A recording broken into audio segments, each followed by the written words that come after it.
بیٹھ جائیں لے کے آئیں گے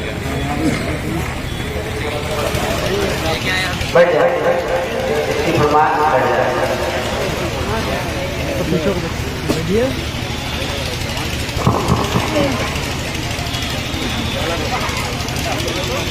ذرا بولے یا رسول اللہ نوجوانوں تیار اللہ ایک بار کہہ دے یا رسول اللہ سماعت کریں تیرے طریقہ رضا شریف حضور سید جنت اشراف منہاج صاحب تشریف فرمایا خان قائم مجیبیا تشریف فرمایا میں پڑھوں گا ایک بار لڑکی میں کہہ دیں سبحان اللہ سماعت کریں خود کو مٹا دیں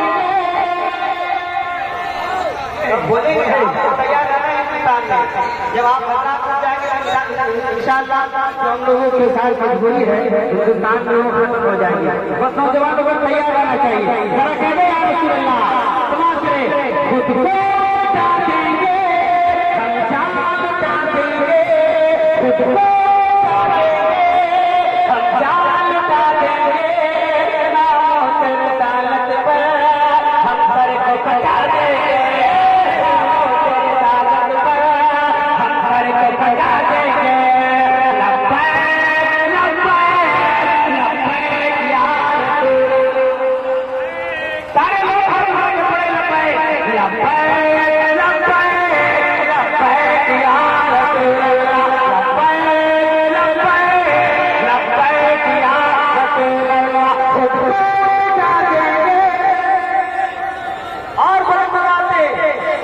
خود کو مٹا دیں گے ہم جان مٹا دیں گے نام تیرے رسالت پر ہم سر کو کٹا دیں گے لبیک لبیک لبیک یا رسول اللہ لبیک لبیک لبیک یا رسول اللہ اب یہاں سے میں اس کے خطبے ہماچل کی بارگاہ میں کچھ شعر پڑھتا ہوں سماعت کریں ذرا محبت کے ساتھ کہیں سبحان اللہ سماعت کریں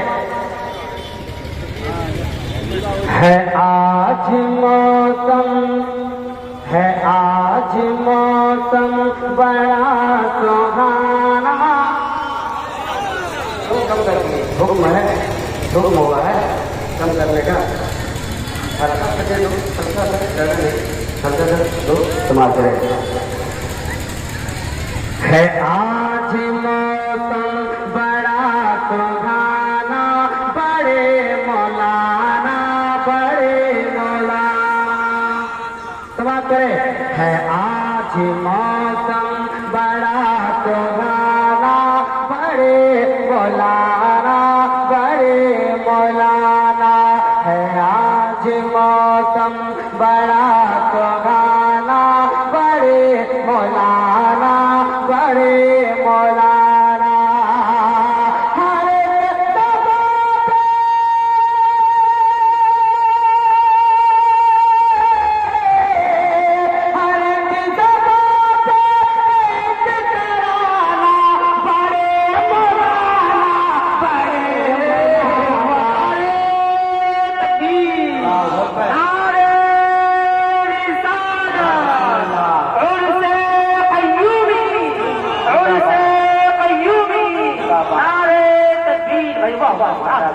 ہے آج موسم بڑا سہانا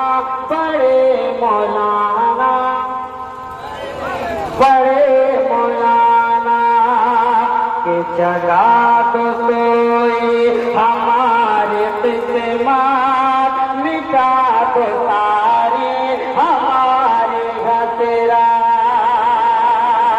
جگہ تو سوئی ہمارے قسمت مٹا تو ساری ہمارے گھسرا جگہ تو سوئی ہماری قسمت مٹا دو سارے ہمارے خطرات میں پڑھ کے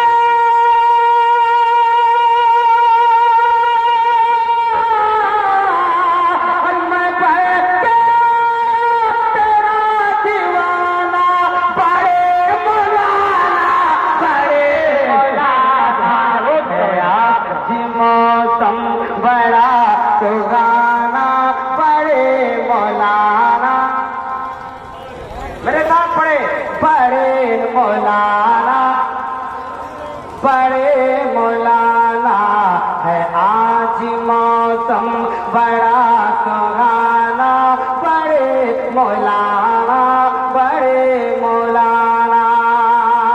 اور یہ بھی شعر علماء کرام کے حوالے سے ملاحظہ فرمانا تمہارا رشتہ بڑے بڑوں سے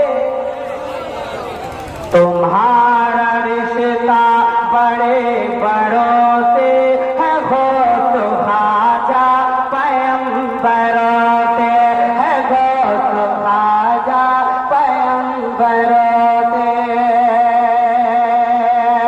تمہارا رشتہ تمہارا رشتہ تمہارا رشتہ بڑے بڑوں سے ہے غوث خواجہ پیغمبروں سے.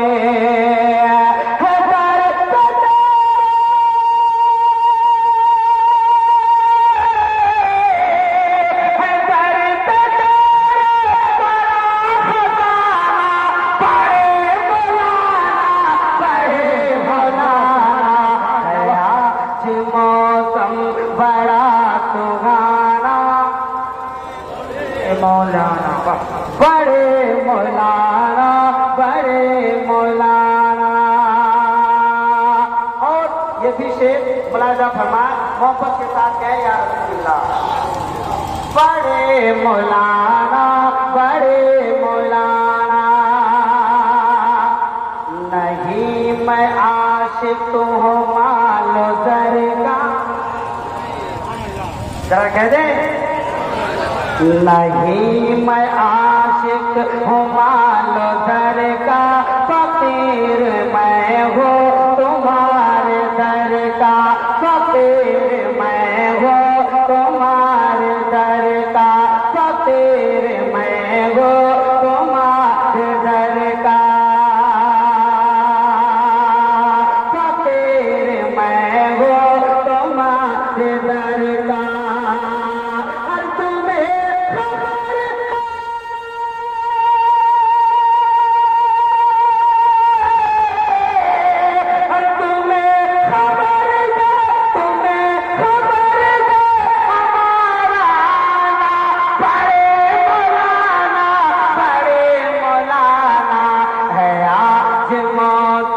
بڑا سہانا بڑے مولانا بڑے مولانا ہے آج موسم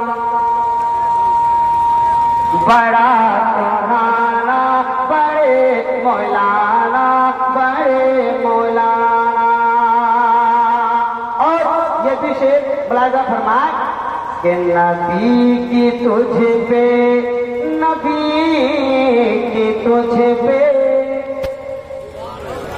ذرا کہتے کہ نبی کے تجھ پہ نبی کے تجھ پہ ہوئی عنایت پڑھائی رب نے تمہاری شگرات پڑھائی رب نے تمہاری شگرات پڑھائی رب نے تمہاری شگرات.